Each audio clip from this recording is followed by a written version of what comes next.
Waziri wa elimu Ezekiel Machogu amesema kuwa serikali itatoa shilingi bilioni 28 kusaidia shule za upili nchini kufikia mwisho wa juma hii. Akizungumza katika ziara za kukagua kaunti ya Siaya siku ya jana, Machogu alisisitiza kuwa dhamira ya serikali ya kufadhili elimu katika ngazi zote na kuwataka wazazi kunufaika na mfumo mpya wa ufadhili wa elimu ya juu, ambapo serikali itatoa ufadhili wa masomo kwa wasiojiweza hadi 70% ya ada ya masomo.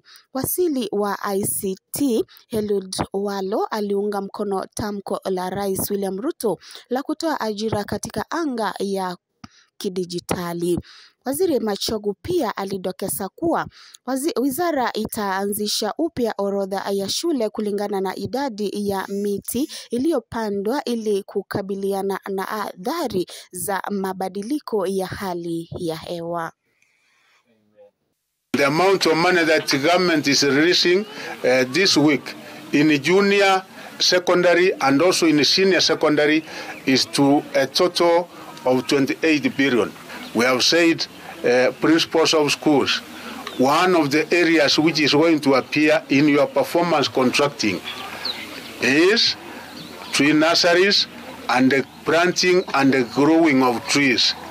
And we will even be doing ranking the same way we used to do ranking in performance in the matters academics.